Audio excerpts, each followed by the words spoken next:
Hello guys, आप देख रहे हैं सिविक्स क्लास 10th का पहला चैप्टर। पहले चैप्टर का नाम है पावर शेयरिंग।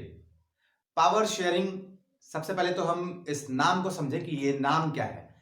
पावर का मतलब होता है सत्ता, ठीक है। आमतौर पे बोलचाल की भाषा में हम पावर को ताकत बोलते हैं, लेकिन याद रखिएगा कि सत्ता जिनके पास होती है, ताकत बेशक उन्हीं के पास होता है। तो यहां पे पावर यानी कि हम क्या यूज करेंगे, सत्ता। और शेयरिंग, शेयरिंग का मतलब होता है बंटवारा, लेकिन बंटवारे को ही और भी अच्छे ढंग से अगर हम हिंदी में बोले तो वो होता है साझेदारी, ठीक है।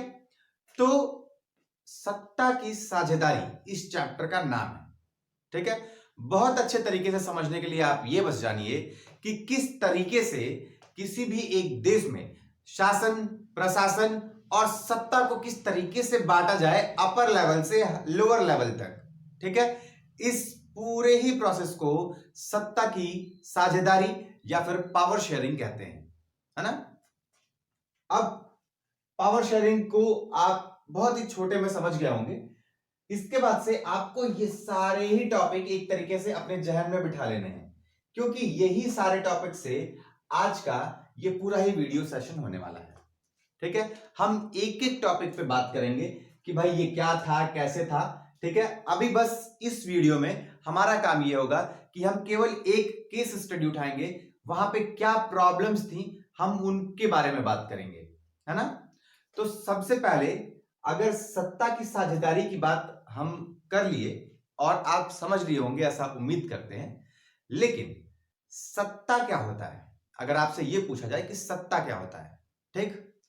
तो किसी भी देश में चलाए जाने वाला सरकार, जो कि भले ही डेमोक्रेटिक विधियों से बना हो, यानी डेमोक्रेटिक नियमों से बना हो, या फिर वो डिक्टेटरशिप हो या फिर मोनार्की हो, किसी भी तरीके से हो, लेकिन वहां पे रूल करने वाली जो गवर्नमेंट है उसको हम ये बोलेंगे कि वो वहां पे सत्ताधारी है, यानी सत्ता को चलाने वाली, ठीक है। पूरी तरीके से नियमों पर उसका अधिकार होता है। समय के अनुसार वो नियम को बदल सकते हैं, नियम को बना सकते हैं। ये वहां की सत्ता, वहां यानी कि जिस राज्य पर वहां से कोई भी एक व्यक्ति या फिर कोई भी एक परिवार अगर अपना आधिपत्य उस राज्य पर जमाया होता है तो हम कहते हैं कि वो इस समय सत्ता में है।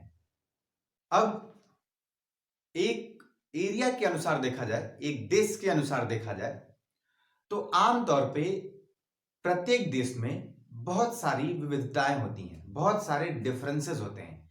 कल्चरल डिफरेंसेस में देखने को मिलता है, यानी कि कल्चरल डिफरेंसेस का मतलब कि एक जगह पे दूसरा कल्चर है, कुछ दूर जाने पे वहां पे दूसरा कल्चर है, और कुछ दूर आगे जाने पे दूसरा कल्चर है।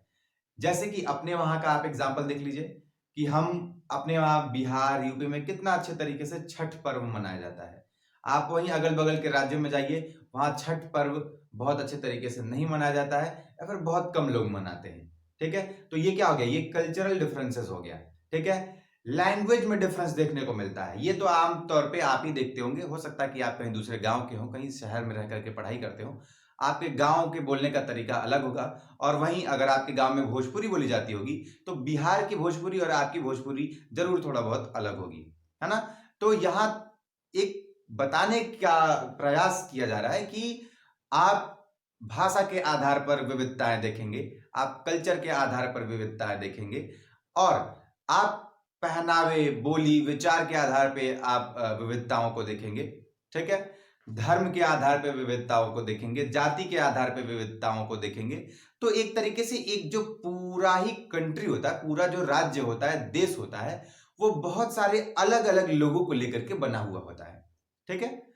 अब यहां पर हम उन्हीं विविधताओं में से एक तरीके की विविधता जो कि किस पे बेसिस रहेगी, वो लैंग्वेज के आधार पर, लैंग्वेज यानी कि भाषा, भाषा के आधार पे विविधताओं का दो केस स्टडी उठाएंगे और देखेंगे कि किस तरीके से उन दोनों ही देश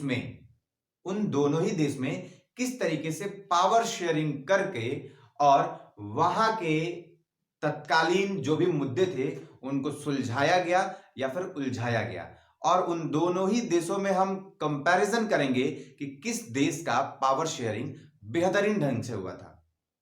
तो इसमें फैसला आपको लेना है कि किस देश का पावर शेयरिंग यानी कि सत्ता की साझेदारी बेहतर ढंग से हुई थी। ठीक, तो इस वीडियो में आप केवल और केवल पढ़ेंगे किसका? केस स्टडी ऑफ बेल्जियम, यानी कि बेल्जियम का। और इसके बाद जो नेक्स्ट वीडियो आएगा उसमें आप पढ़ेंगे केस स्टडी ऑफ श्रीलंका, और उसके बाद से आप डिसीजन लेंगे कि किस जगह पे सत्ता की साझेदारी बेहतरीन ढंग से की गई थी। तो सबसे पहले ये केस स्टडी जो हम पढ़ रहे हैं, ये बेल्जियम की केस स्टडी किस समय का हम पढ़ रहे हैं। कई बार हमें समय भी पता नहीं होता है कि हम किस समय का केस स्टडी पढ़ रहे हैं।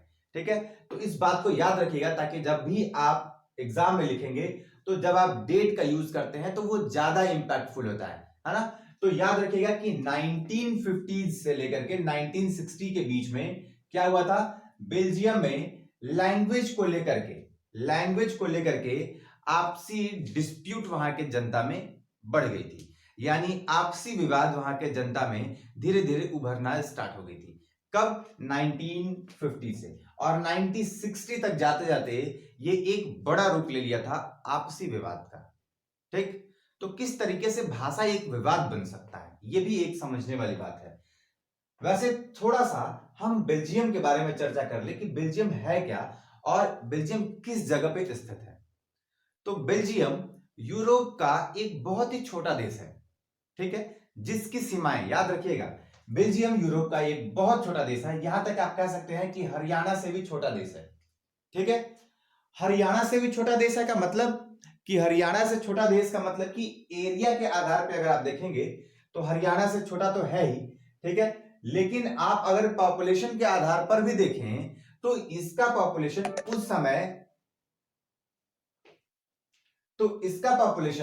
उस समय नियरली किसका? बेल्जियम का नियरली 1 करोड़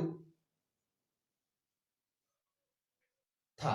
यानी 1 करोड़ की आबादी में जो अलग अलग भाषा वाले लोग थे उनमें आपसी विवाद होना स्टार्ट हो गया था, कह सकते हैं ऐसा। 1950 से लेकर के 1960 तक याद भी करते रहिएगा, क्योंकि अगर आप वीडियो देख रहे हैं तो इस समय याद भी हो जाए, ये ज्यादा सही रहेगा आपके लिए। अब जो बेल्जियम है इसकी सीमाएं किन किन देशों से लगती हैं, कई बार ये भी क्वेश्चन पूछा जाता है। अगर नहीं भी पूछा जाता है तो आप इसका यूज करके आप बहुत अच्छे तरीके से एक शानदार इस पे बेल्जियम के केस स्टडी पे एक शानदार आंसर लिख सकते हैं। ठीक है, तो बेल्जियम जो है उनकी सीमाएं 4 देशों से लगती हैं। किन 4 देशों से? सबसे पहले नीदरलैंड, उसके बाद से फ्रांस, फिर जर्मनी और फिर लग्जमबर्ग। ठीक है, एक बार फिर से याद रखिएगा, नीदरलैंड, फ्रांस, जर्मनी और लग्जमबर्ग। इन 4 देशों से किसकी सीमाएं लगती हैं? बेल्जियम की सीमाएं लगती हैं। ठीक है, इसके बाद से बेल्जियम का राजधानी, कैपिटल जिसको इंग्लिश में बोलते हैं। ठीक है, बेल्जियम की राजधानी क्या है? ये है ब्रुसेल्स। ठीक है, ब्रुसेल्स जो है ये बेल्जियम की राजधानी है। और यहां से एक बात और भी याद रखिएगा कि यूरोपियन यूनियन, ठीक है, यूरोपियन यूनियन जो है उसका हेड ऑफिस कहां पे है? ब्रुसेल्स में है। बाद में जो यूरोपियन यूनियन जो बना, यानी कि यूरोप के सारे देशों का एक संगठन है जो कि आपसी कल्चरल एनवायरमेंटल चर्चा करते हैं आपस में और उस पर काम करते हैं। ऐसे जो यूरोपियन यूनियन है वो उसका हेड ऑफिस कहां पे है?